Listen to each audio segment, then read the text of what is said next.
All right, so guys, we have here. This is from the homework set. We got this window washer standing on a scaffold supported by a vertical rope at each end. All right, so look, you're doing your for these torque problems. You're going to be doing a special type of free body diagram. These free body diagrams are going to include distances because distance is part of torque. All right, so here we go, doing a free body diagram for the plank or the scaffold that the window washer is standing on. So we have a rope at each end. So what do we call force in a rope? Tension. So we got a tension over here on the left side. Let's call this tension 1. And then over here we have a rope. We'll call this tension 2.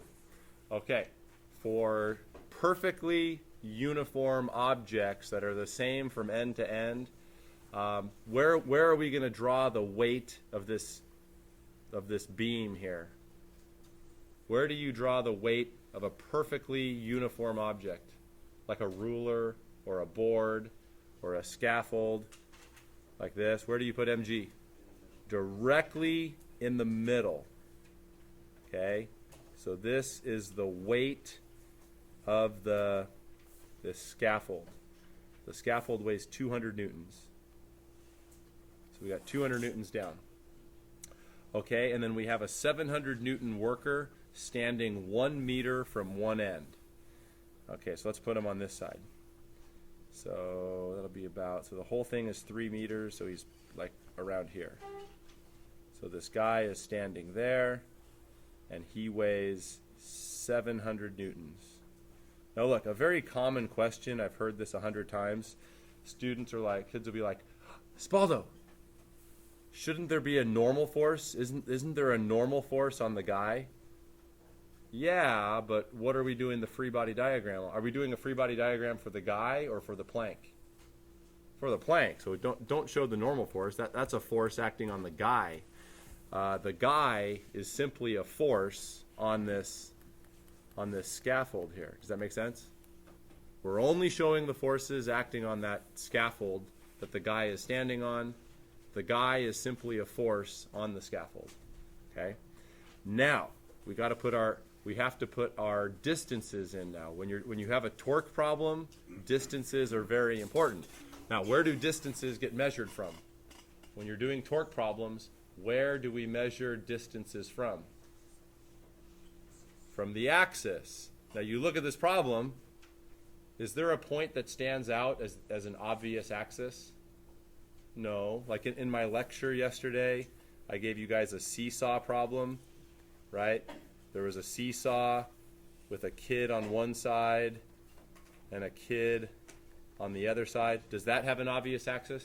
Yeah, you're like, bam, there's the axis right there. Where's the axis for this? There is no obvious axis, right? So let me explain what to do. When you have no obvious axis, here's what you want to think about. A key idea here. Key idea. A force exerted on the axis causes zero torque. Why? Just follow me through for a minute. First of all, why would there be zero torque if a force is on the axis? Well, what's the torque equation? Force times lever arm? Well, what's the definition of lever arm? It's the distance from where to where? From the force to the axis. So what if you have a force that's on the axis? Then your lever arm is going to be what? 0. So look, for a problem like this, what you want to do is stick your axis at a point where you have an unknown force, right? So I would put the axis either here or over here. You want to know why? Because if one of those points is the axis, if we pick this point right here as the axis, then T1 will not be in our sum of the torques. It'll disappear. It's a way to make T1 not appear in the summing of the torques. Does that make sense? If you stick the axis over here, then T2 will not appear in your summing of the torques. It's a little trick. Now look, do you have to put the axis at one of those points? No, man. Like if you wanted to, you could stick the axis like right there. It would still be solvable. It would be harder. You'd probably have to make an extra equation. Okay? So let's put the axis on the left side, and you kind of see what I mean here. So let's define this point right here as being the axis. Okay? We'll say that point's the axis. Now let's put in distances. I'll do this in red. Okay, so they tell us in the problem that the whole plank is 3 meters. So let's see here. I'll put it in down here. So the whole plank is 3 meters. All right, what's the distance to the middle? This is the middle right here. That would be 1.5 meters. And then the distance to the guy, how far is the distance to the guy? 1 meter. So those are our distances. And notice they're all measured from the axis. I set this up so all of them are from the axis. Okay, so I got to make some room.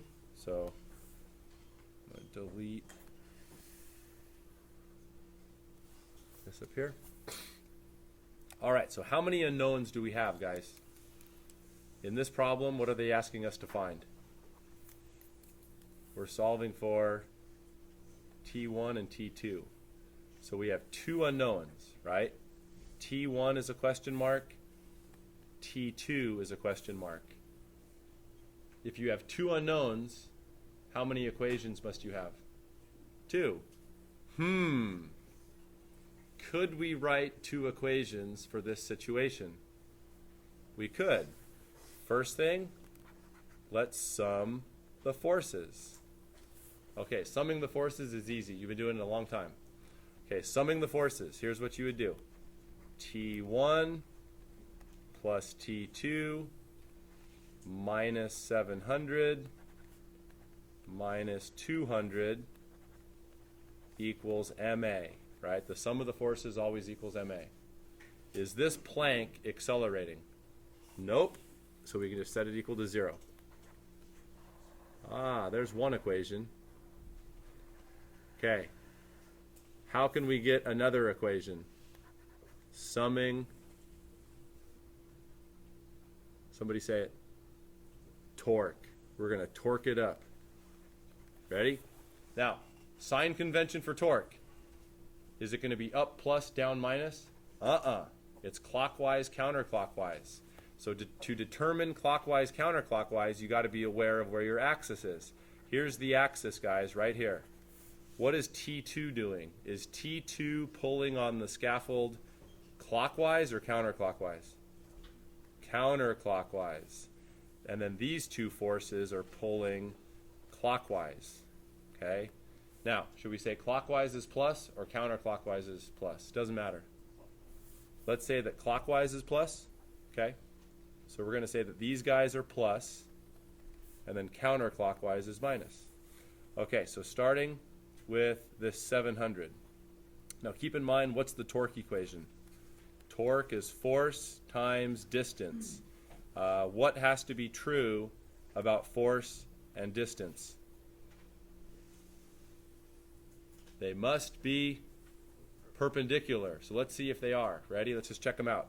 All right, so here's the axis. So we're starting with this 700 Newton guy right here. So ready? Force, 700 newtons, that's the force.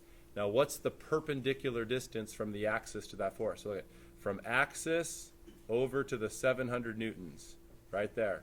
Do we have that distance? Yeah, what is it? It's 1 meter. Is that perpendicular? Yep, it's got to be perpendicular. Okay, it's good. Let's go to the 200.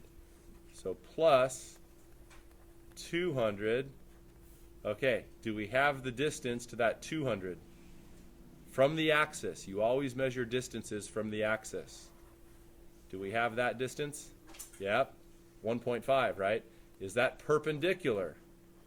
It's got to be perpendicular. Yep, it's perpendicular. All right, then go to T2. T2 is minus, because we said that counterclockwise is minus. So minus T2. What's the distance over to T2? All the way from the axis. You're always measuring from the axis. That's going to be 3 meters. Are those perpendicular? Yep. Hold on, don't go yet. The torques cancel. So look, here's what you do. Take this equation, solve it for T2. That's going to come out as 333.3, right? Once you have that, plug that in up here, solve for T1, and it comes out as 566.7.